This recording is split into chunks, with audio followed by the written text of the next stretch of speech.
오픈 후 딱 5일 만에 첫 계약이 나오게 됐어요. 첫 달 수익은 790만원, 둘째 달은 1800만원. 자, 초보도 가능합니다. 나도 이렇게 빨리 해낼 수 있을까? 고민하는 초보 중개사님들, 확실한 준비와 자신감만 가지고 있다면 충분히 치고 올라갈 수 있습니다. 제가 단기간에 성공한 핵심 비결 3가지 오늘 함께 안내해 드릴게요.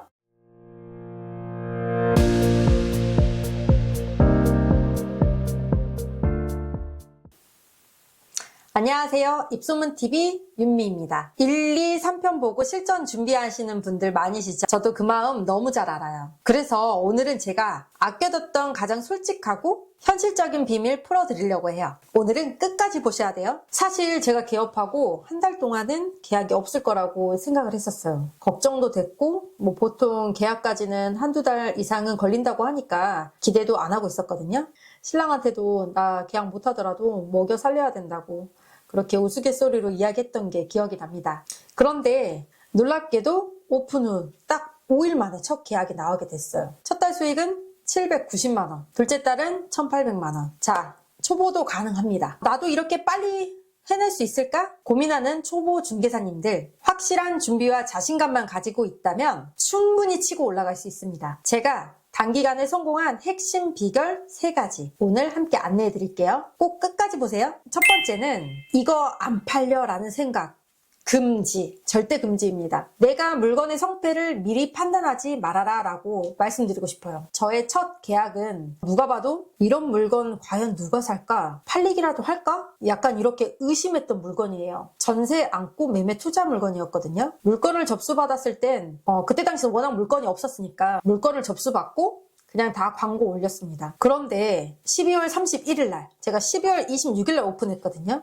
12월 31일 전화가 왔어요. 지금 광고 중인 전세 안고 매매 물건에 관심이 있는데 요거는 계약 기간은 언제까지고 실투자 금액은 얼마고 이렇게 문의가 오는 거예요. 그래서 이제 안내를 드렸죠. 계약을 하신다고 하는 거예요. 어머, 이거 진짜 대박. 그때 진짜 깨달았던 것 같아요. 시장은 중개사인 내가 아니라 손님과 가격이 결정하는구나. 시장과 가격이 결정하는구나. 그때 딱 알았어요. 그래서 우리 중개사는 이건 안 팔릴 거야 라고 단정을 지을 필요가 없어요. 물건이 들어온다면 일단 팔릴 것처럼 열심히 광고하는 거, 최선을 다해 정성껏 광고하는 게 우리 일인 것 같아요. 설사 안 팔릴 만한 물건이라도 제가 꼭 강조하고 싶은 게 정말 이건 정말 안 팔릴 것 같다라는 물건 있죠. 그런 물건이라도 광고를 꼭 하십시오. 그 물건을 통해서 다른 새로운 물건들이 접수가 되는 경우가 많아요. 이게 핵심이에요. 그래서 저는 꼭 내가 이 물건이 팔릴지 안 팔릴지를 여러분이 결정하지 말고 시장이 결정할 수 있고 손님이 결정할 수 있도록 꼭 광고를 하세요. 물건은 우리가 예쁘게 포장하고 멘트도 예쁘게 작성해서 그 사진이나 멘트에 더 신경 한번 써보세요. 우리 마음속에 있는 주관적인 벽을 허물어야 돼요. 그런 순간, 예상치 못한 순간에 계약이 나옵니다. 이건 정말 저도 5년 동안 경험을 하면서 이 물건 정말 별로던데 라고 했던 2층, 3층 아무도 안 찾던 그런 애매한 층의 매물들 있잖아요. 그런 매물들을 물건이 접수됐으니까 그래도 광고는 해야지 사진 찍어서 광고하고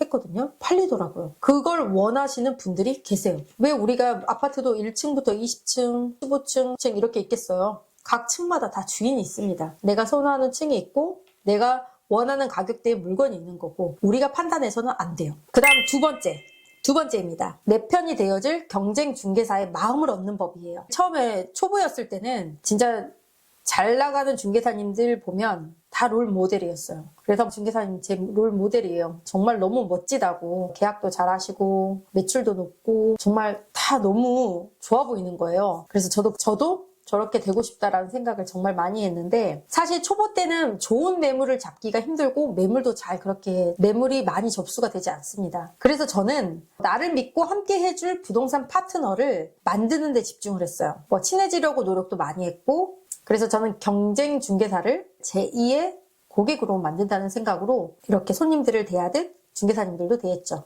정말 저번 편에서도 중요하다고 말씀드렸던 것 중에 하나인데 정말 이 부분은 강조를 해도 정말 지나치지 않을 정도예요. 그래서 예를 들면 저는 초보인데 일을 잘하는 사람, 성실한 사람으로 보이기 위해서 공동중개를 하게 되면 저는 계약서도 먼저 제가 작성해서 초안 작성해서 보내드렸고 가계약 문구 같은 경우도 제가 다 작성하고 이렇게 해보면 어떨까요 하고 보내드리고 바쁘실 테니까 보내드리고 등기부 열람은 뭐 물론이고요. 그래서 이렇게 일을 하면 그 상대방 부동산 쪽에서 아, 윤미 씨랑 일을 하면 굉장히 수월하구나, 편하구나라는 신뢰감을 좀 더 줬던 것 같아요. 그리고 또 두 번째 팁으로는 공동중개를 항상 이제 시작을 할 때는 빈손으로 가지 않았습니다. 뭐 10,000원이든 뭐 20,000원이든 이렇게 소액 그런 간식거리라든지 음료수를 꼭 사서 들고 가서 처음 이렇게 공동중개 해주셔서 감사해요. 이제 안면을 트는 거죠. 저도 연차가 쌓이니까 초보 중개사님들이 저희 사무실에 공동중개를 하러 이렇게 오셨을 때 그냥 오는 것보다 이렇게 뭐라도 하나 갖고 오시면 그 모습이 너무 예뻐 보이더라고요. 그냥 좋아 보였어요. 아, 나도 저럴 때가 있었지. 그래서 같은 물건이 있으면 그 초보 중개사님의 손을 잡아주고 싶고 막 그런 마음이 들더라고요. 근데 사실 10,000원의 작은 10,000원이잖아요. 10,000원의 작은 정성이 그 사람의 마음을 열고 그 다음에 이게 좋은 물건을 먼저 공유받는 그런 공동중개 인맥이 형성되는 것 같아요.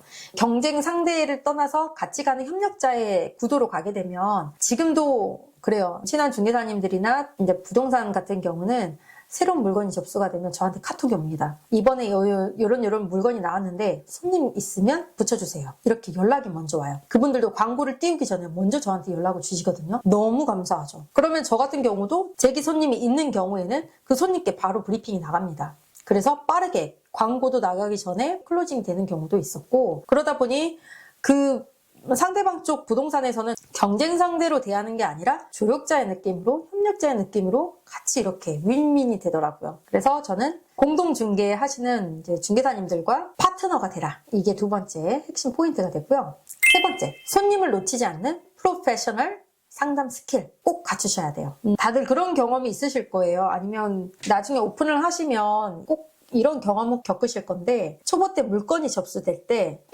이 내용 안 물어봤다 라고 생각이 되면서 전화가 끊고 나면 생각이 나요. 아, 그건 물어볼 건데. 그 실수를 정말 많이 하거든요. 뭔가 전화 끊고 다시 전화해서 여쭤보게 되면 되게 초보 같고 이 부분을 되게 놓친 것 같고 그런 생각이 들더라고요. 그래서 저는 1년차 때는 그 접수를 하기 위한 매뉴얼을 제가 만들었어요. 그래서 그거를 복사해서 손님이 전화가 오면 그 매뉴얼대로 이렇게 여쭤보고, 그래서 얘를 데이터로 만드는 습관을 가졌습니다. 그래서 초보 때는 전화가 오면 당황해서 물건 정보도 빠뜨리고 다시 전화해서 물어보는 실수 많이 하는데, 고객께서 제 초보네 하는 인상을 주면 안 되잖아요. 그래서 프로처럼 보이는 체크리스트 꼭 필요합니다. 본인만의 체크리스트를 만들어주세요. 아파트인지 상가인지, 그 다음 매매, 전세, 월세 어떤 내용의 물건인지. 그래서 물건 접수를 받을 때는 저는 동호수라든지 금액은 당연히 기본이고요. 명의자라든지 배우자 연락처까지, 이사 시기, 옵션, 유무 전부 다 여쭤봅니다. 이 내용들을 꼬치꼬치 캐묻는 게 아니라 대화하는 도중에 내가 궁금해하는 것들을 손님에게 멘트를 통해서 이끌어내요. 자연스럽게.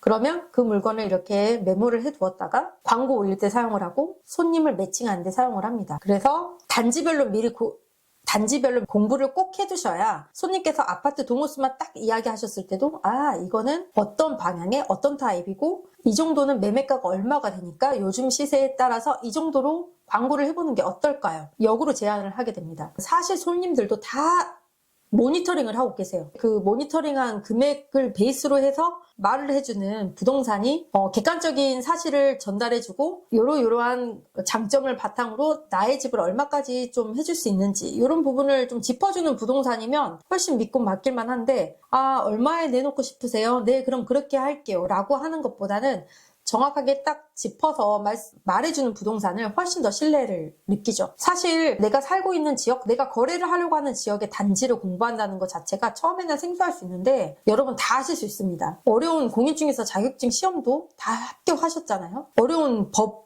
다 암기하셨고 이것보다 훨씬 난이도는 쉽습니다. 그래서 사무실을 오픈하기 전에 아니면 오픈을 하셨다면 꼭 단지별로 그런 모든 내용들을 숙지하셔서 손님이 딱 물어봤을 때 바로바로 이게 탁구공이 핑퐁 하는 것처럼 그런 느낌을 주는 대화가 돼야 돼요. 그랬을 때 손님은 아, 이 부동산은 이 물건을 많이 거래해서 정말 잘 알고 있구나. 나의 집을 팔 수 있겠구나 라는 생각을 자꾸 심어주게끔 해야 돼요. 그리고 또 상담 스킬 중 하나가 이번엔 다른 케이스인데요. 다른 사례를 통해서 한번 상담 스킬에 대해서 이야기를 한번 해볼게요. 손님이 전화로 나는 전세를 구하고 있습니다. 또는 매매를 구하고 있습니다. 라고 이야기를 하면서 어느 단지를 특정 지어서 난 이 단지를 보고 싶어요 라고 했다면, 아 그러십니까? 이 단지만 찾는데 이유가 있으세요? 아니면 제가 다른 단지도 같은 비슷한 가격대의 물건도 한번 추려서 리스트로 한번 보내드려 볼게요. 거기도 한번 검토해 보시는 거 어떠세요? 라고 미리 멘트를 합니다. 그리고 고객님께서 보기 쉽게 단지별로 단지 배치도랑 평면도, 그리고 물건에 대한 정보 리스트를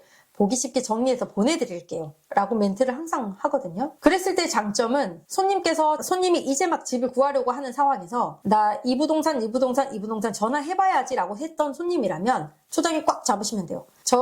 저의 예를 들어보자면, 저는 상담할 때 어떻게 하냐, A단지, B단지, C단지 다 정리를 해둬요. 평소에 항상 모니터링 하면서 주기적으로 다 파일 업데이트를 합니다. 해놓고 손님이 전화가 왔을 때 단지를 물어봤어요. A단지는 이렇습니다 하고 리스트를 보내주면서, 사실 요거와 가격대가 비슷한 B하고 C단지가 있는데 요 단지도 한번 같이 검토해 보시는 거 어떠실까요? 그 물건도 같이 보내드릴게요 라고 말씀을 드려요. 그리고 또 한 가지 멘트 여기서 추가. 고객님, 제가 보내드리는 물건 리스트는 다른 부동산의 물건도 전체 다 통합해서 들어있기 때문에 고객님께서 발품 안 파셔도 됩니다. 제가 대신 발품 팔아드린 거예요. 이 중에서 마음에 드는 동호수를 찝어주시면 제가 매물에 대한 정보라든지 특이사항 같은 거 미리 알려드리고 매물을 볼 수 있도록 세팅해드릴게요. 이런 식으로 매물 리스트를 보내면서 전화를 하잖아요. 그러면 손님들께서도 아, 네 알겠습니다 하고 물건 리스트를 보시고 피드백이 안 오는 손님이 없어요. 제가 이렇게 10팀을 보냈다, 피드백이 안 오는 손님은 거의 한두 팀, 그 외에는 전부 다 피드백이 옵니다. 어느 단지는 어떤 거 보고 싶고 어느 단지는 어떤 거 보고 싶고 라고 물건을 찝어주세요. 거기에 덧붙여 플러스 어느 단지든 부동산에서 밀고 있는 물건이라는 게 있어요. 어느 누가 봐도 예쁜 물건이라는 게 있거든요. 그 물건을 손님이 캐치를 못했다면 이 물건 정말 괜찮은 매물이니까 고객님 안내 드릴 때 저 이 매물도 같이 함께 보여드려도 될까요? 보여드릴게요. 시간은 어느 정도 소요될 예정이니 넉넉하게 잡고 오세요 라고 이야기를 해드리면 이탈 현상이, 손님이 다른 부동산으로 빠져나가는 현상 자체를 없앨 수가 있어요. 정말 이거는 다른 부동산도 이렇게 하고 있는지는 모르겠어요. 근데 저는 저만의 이게 하나의 스킬? 상담하는 스킬이지 않을까라고 생각이 듭니다. 그래서 손님이 다른 부동산 가서 다른 단지 보는 거를 막아주고요. 이탈 현상을 막아주고, 우리 부동산이 이 지역에 있는 전체 매물들을 다 하고 있구나. 이 부동산은 정말 이 단지만 중점적으로 하는 게 아니라 전체를 하고 있구나라는 느낌을 심어주면 아무래도 손님에게 신뢰감도 줄 수 있고 고객님이랑 같이 매물을 점점 좁혀가면서 계약까지 이끌어낼 확률이 굉장히 높아집니다. 그래서 이거는 초보 시절에 계약률을 높일 수 있는 핵심이고요. 사실 초보뿐만 아니라 지금까지도 제가 계속 사용하고 있는 그 상담 스킬 중에 하나예요. 오늘은 5일 만에 제가 첫 계약을 했다는 거라, 그 다음 첫 달에는 거짓말 한 800만 원 가까이 790만 원의 매출을 올렸다는 이야기도 솔직하게 말씀드렸는데요. 저의 현실적인 비결을 3가지 공유했어요. 우리 초보 중개사님들, 자신감과 준비만 확실히 된다면 충분히 해내실 수 있습니다. 힘내세요. 사실 요즘에는 홍보 정말 중요합니다. 부동산은 홍보가 80%인 것 같아요. 홍보를 통해서 손님이 나에게 전화가 오게끔 하는 그 행위 자체가 굉장히 중요합니다. 그래서 다음 영상에서는 부동산 홍보 어디서부터 어디까지 해야 될지, 어떻게 해야 될지에 대해서 한번 이야기해 볼게요. 저랑 같이 성장하고 싶다면 지금 구독과 좋아요 꼭 눌러주세요. 알림 설정 잊지 마세요.